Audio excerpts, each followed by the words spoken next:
Ardi.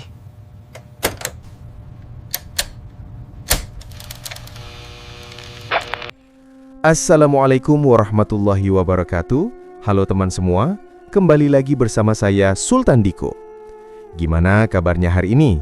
Semoga pada sehat semua ya. Nah, kali ini kita bakal mendengarkan cerita baru dari saya yang berjudul Warisan yang Memburu. Sebenarnya Bang Diko agak heran. Banyak yang nonton dan mendengarkan, tapi tidak mau klik tombol like, subscribe, dan komentar. Padahal itu semua gratis loh. Haduh, kalian ini.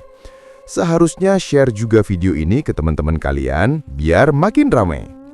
Hal yang tidak seberapa kalian lakukan berarti banget buat Bang Diko. Oke? Udah pada siap? Kalau gitu tanpa basa-basi lagi, yuk langsung aja kita masuk ke alur ceritanya. Siapin cemilan, atur posisi yang nyaman, dan mari kita mulai. Petaka Dukun Beranak, Warisan yang Memburu. Namaku Dimas. Tumbuh di tengah aroma jamu, minyak telon dan bisikan gaib sudah jadi bagian dari hidupku. Keluargaku dikenal sebagai dukun bayi di kampung, tapi petaka besar mulai menyelimuti saat aku berusia 10 tahun. Perjalanan ke desa Majasto yang mengubah segalanya.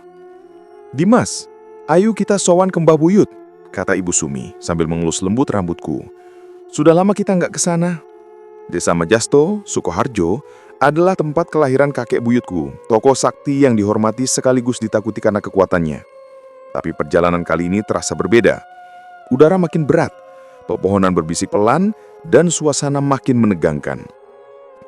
Paman Pras yang diam sejak awal, tiba-tiba bersuara lirih. Dimas, adon sing aneh, Bau Reksono itu sedang mengawasi kita. Aku bingung, Bau Reksono itu penunggu tempat, energi yang kuat. Tapi Paman Pras berbicara seolah mereka sedang mengawasi kami, bahkan mengikuti dari kejauhan. Lihat, kita sudah dekat Gapura desa, kata Paman Pras sambil menunjuk. Saat melewati Gapura, suasana berubah drastis.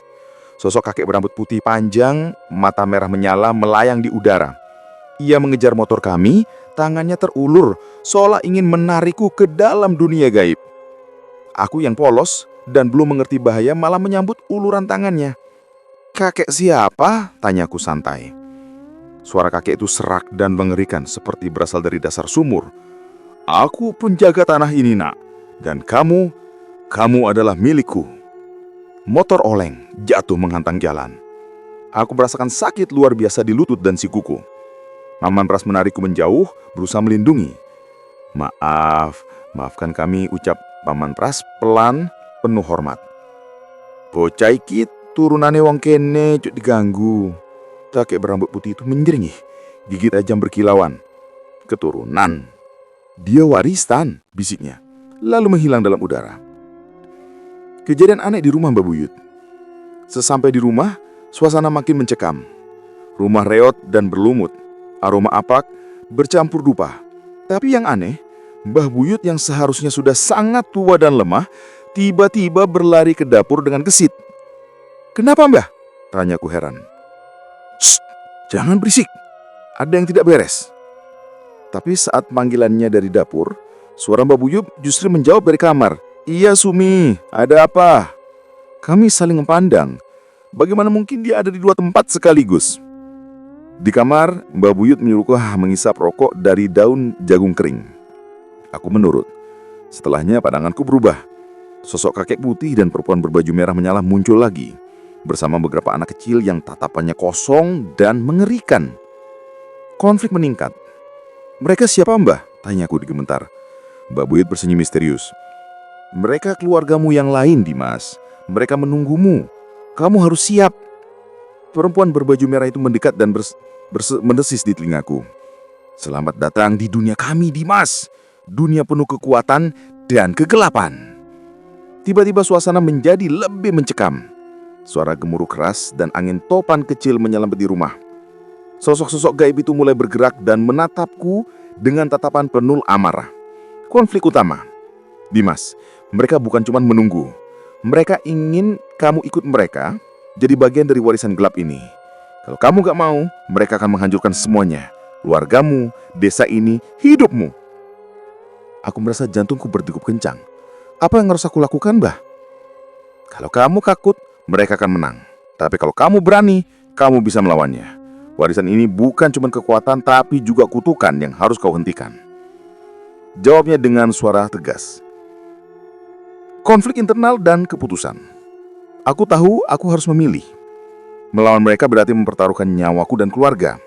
Tapi menyerah berarti membiarkan kutukan ini terus memburuku dan menelan semuanya.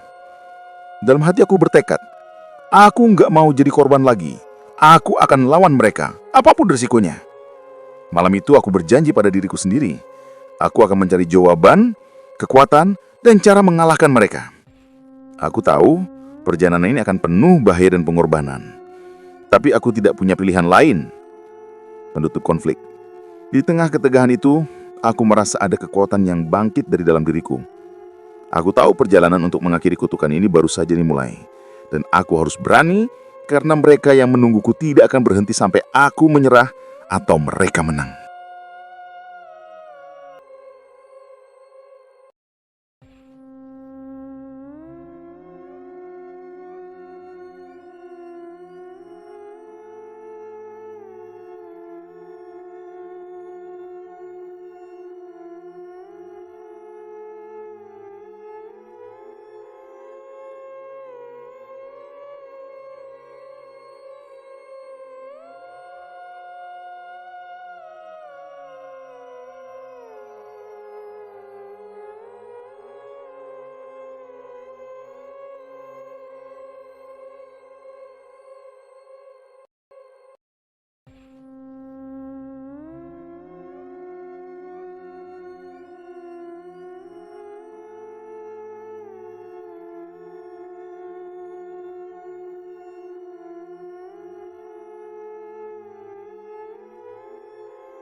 Intens dan menegangkan.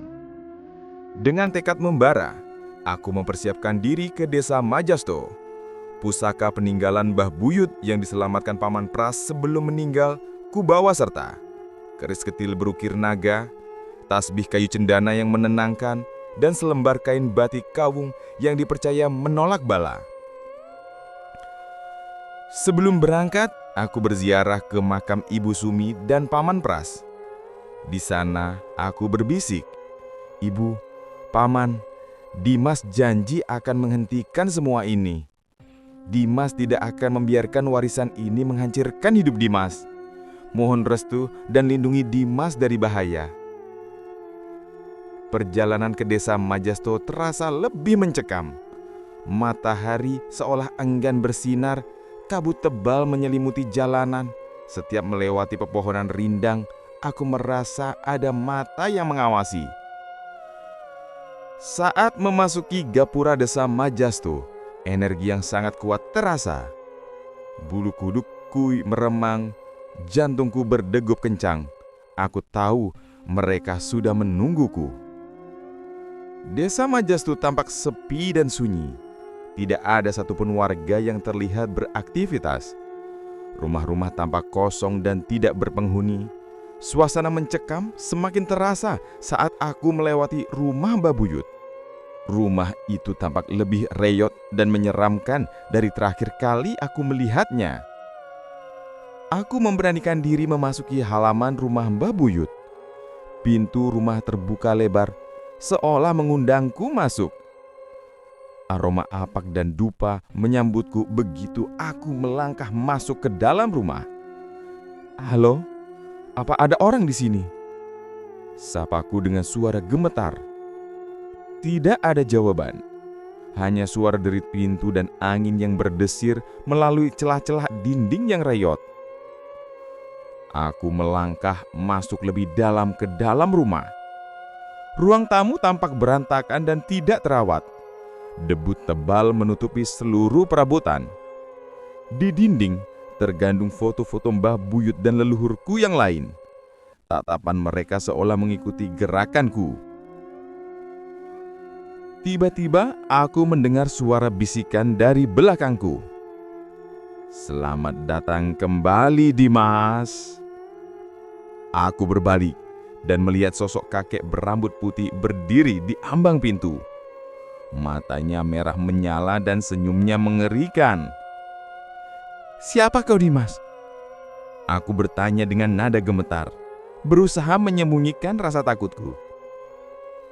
Kakek itu tertawa sinis. "Kau sudah mengenalku, Dimas. Aku adalah penjaga tanah ini. Aku adalah warisanmu." "Aku tidak menginginkan warisan ini. Aku ingin hidup normal. Aku ingin bebas dari kalian." Kakek itu menggelengkan kepalanya. "Kau tidak bisa menolak takdirmu, Dimas. Kau adalah keturunan kami. Kau adalah bagian dari kami." Tiba-tiba muncul sosok perempuan berbaju merah dari balik kakek itu. Wajahnya pucat pasi dan matanya kosong. "Bergabunglah dengan kami, Dimas. Kami akan memberikanmu kekuatan yang tak terbayangkan," bisik perempuan itu dengan suara mendesis. "Tidak!" aku teriak. "Aku tidak mau menjadi seperti kalian. Aku tidak mau menjadi jahat." Kakek itu menggeram marah. "Kau akan menyesal telah menolak kami, Dimas. Kami akan membuat hidupmu menderita." Tiba-tiba muncul anak-anak kecil dengan wajah pucat dan mata kosong dari segala penjuru rumah. Mereka mengepungku, tangan mereka terulur seolah ingin meraihku. "Ayo bermain bersama kami, Dimas. Ayo bergabung dengan keluarga kami," seru anak-anak itu dengan suara yang mengerikan. Aku merasakan ketakutan yang luar biasa. Aku tahu aku dalam bahaya besar. Aku segera mengeluarkan keris dari balik bajuku dan mengacungkannya ke arah mereka. "Jangan mendekat. Aku tidak takut pada kalian." Kakek itu tertawa mengejek. "Keris kecil itu tidak akan bisa mengalahkan kami, Dimas. Kami memiliki kekuatan yang jauh lebih besar dari itu."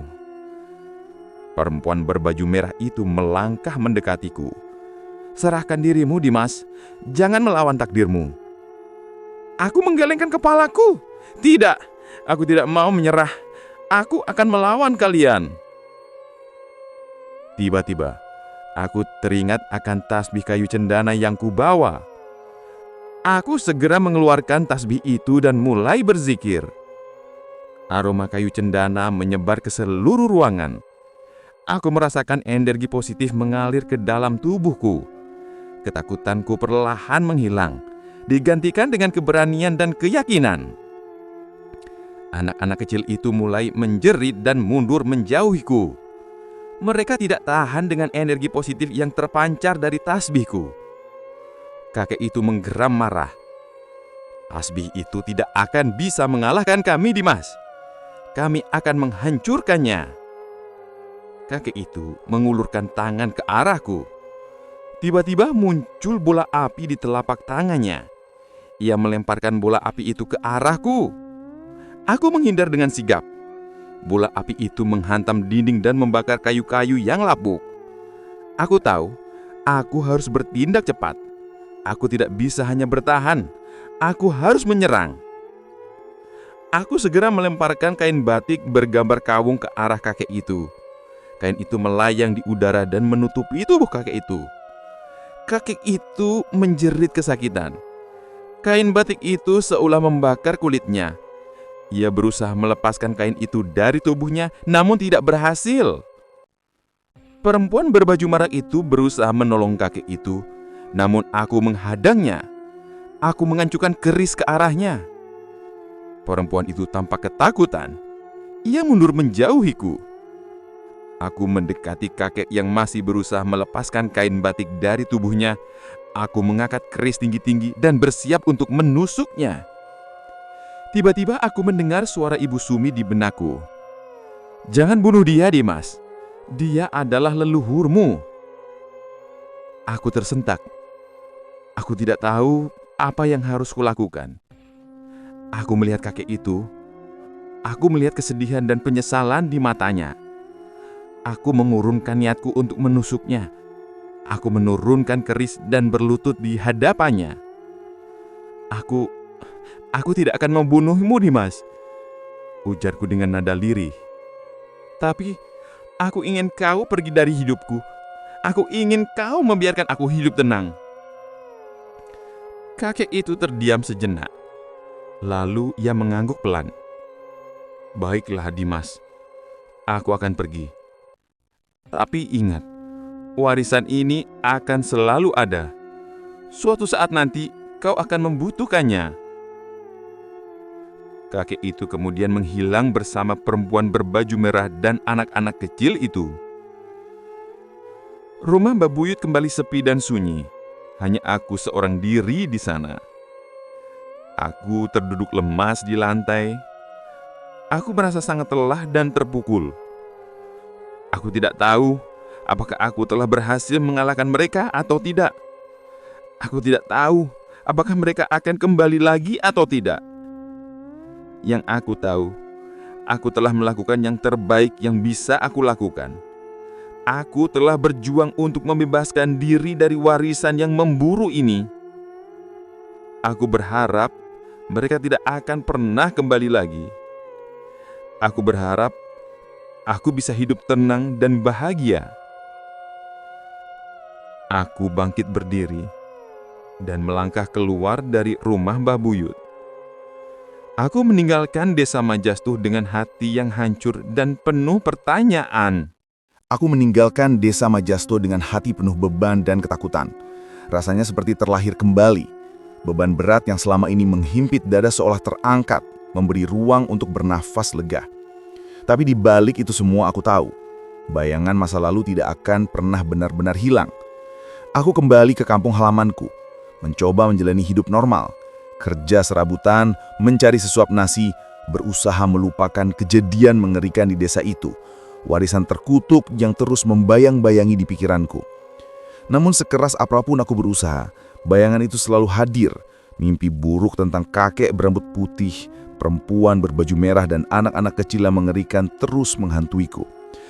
Aku merasa ada yang mengawasi gerak-geriku, seperti mereka tidak pernah benar-benar pergi. Malam yang mengubah segalanya. Suatu malam, aku terbangun karena suara tangisan bayi. Suara itu sangat dekat, seolah berasal dari dalam rumahku. Aku langsung bangkit dan mencari sumbernya, memeriksa setiap sudut rumah, tapi tidak menemukan apa-apa. Mungkin cuma perasaanku saja, gumamku pelan, mencoba menenangkan diri. Aku kembali ke tempat tidur, mencoba tidur lagi. Tapi suara tangisan itu kembali, semakin keras dan menyayat hati. Aku tidak tahan lagi. Aku keluar dari rumah, menyusuri jalanan sepi dan gelap. Langkahku terhenti saat aku melihat sosok wanita berdiri di bawah lampu jalan. Ia sedang menggendong bayi. Aku mendekat perlahan. "Maaf Bu, apa Ibu mendengar suara tangisan bayi?" Wanita itu menoleh, wajahnya pucat pasi, matanya kosong. "Bayi ini terus menangis sejak tadi. Aku nggak tahu harus berbuat apa." Aku melihat bayang digendongnya, kulitnya pucat, tubuhnya sangat lemah dan matanya terpejam. "Biar saya bantu Bu," ujarku, mulai merasa ada yang aneh. Saya punya pengalaman sedikit dengan bayi. Aku meraih bayi itu dan saat menyentuhnya, hawa dingin menusuk tulang. Aku merasa denyut nadinya hilang. Bayi itu tampak sudah tidak bernyawa. Bayi ini sudah meninggal, kataku, suara tercekat. Wanita itu menatapku, tatapan kosong, lalu tiba-tiba tertawa terbahak-bahak. Tawa yang mengerikan dan membuat bulu kuduku merindang. "Kau salah, Dimas," katanya dengan suara berbeda, lebih keras, lebih mengerikan. "Bayi ini belum meninggal, dia hanya membutuhkan sedikit bantuan." Aku terkejut.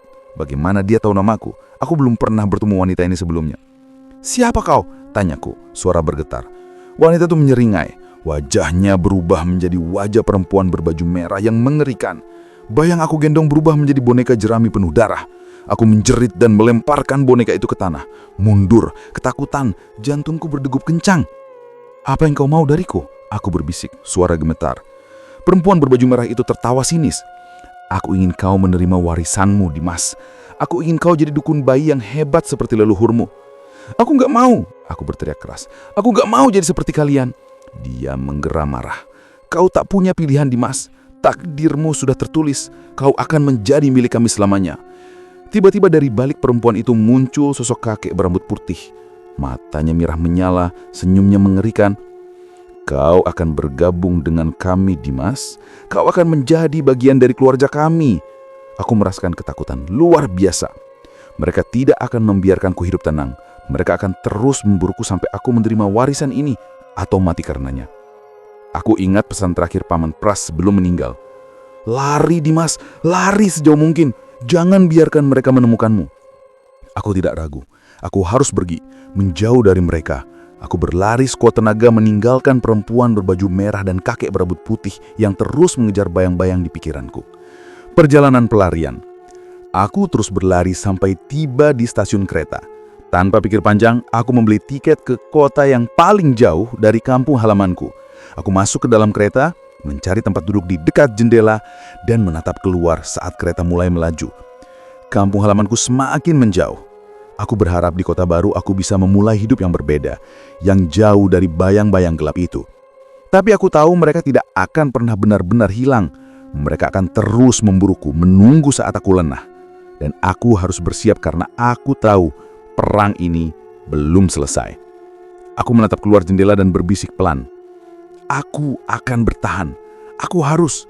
Sampai kapanpun, aku akan melawan mereka. Turun dari kereta di stasiun kota asing, aku menghirup udara dalam-dalam. Kota ini ramai, bising, penuh kehidupan yang jauh berbeda dari kampung halamanku. Aku berharap di sini aku bisa menemukan kedamaian dan melupakan warisan terkutuk itu. Aku mencari penginapan murah dan beristirahat sejenak. Namun pikiran tentang warisan dan sosok-sosok gaib itu terus menghantuiku.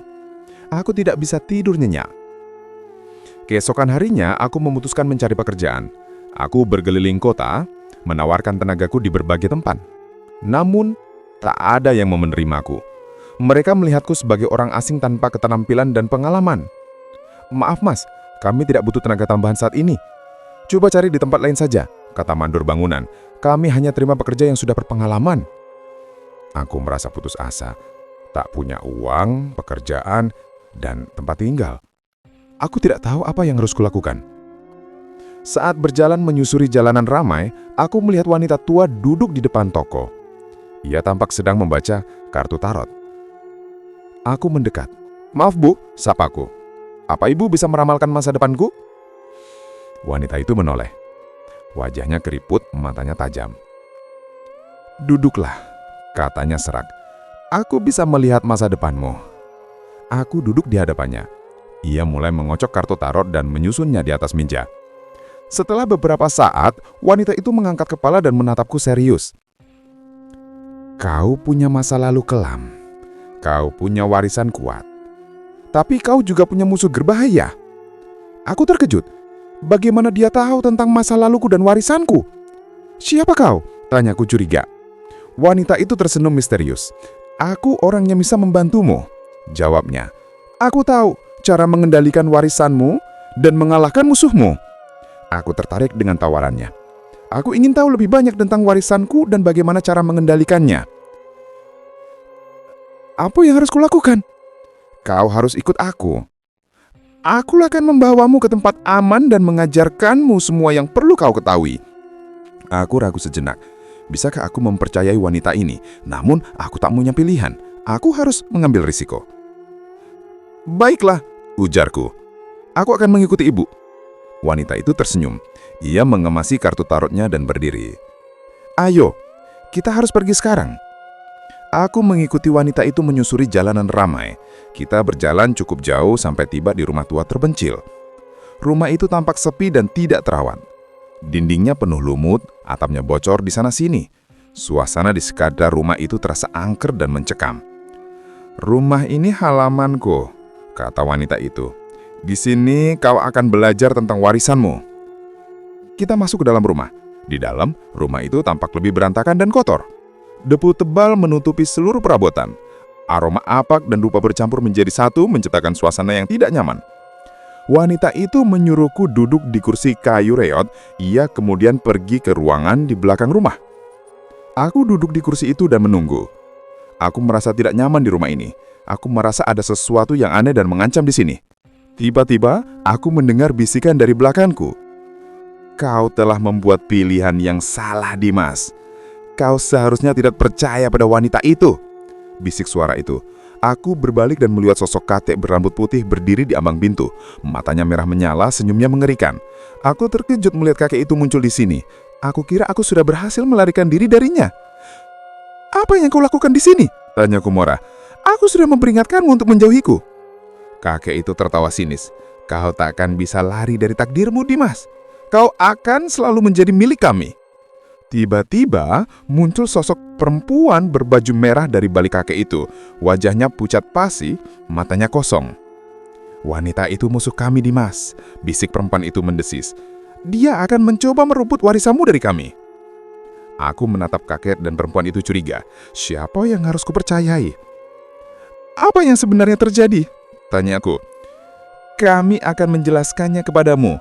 Tapi pertama-tama, kau harus membuktikan kesetiaanmu kepada kami. Bagaimana caranya? Tanyaku. Kau harus membunuh wanita itu. Jawab kakek itu.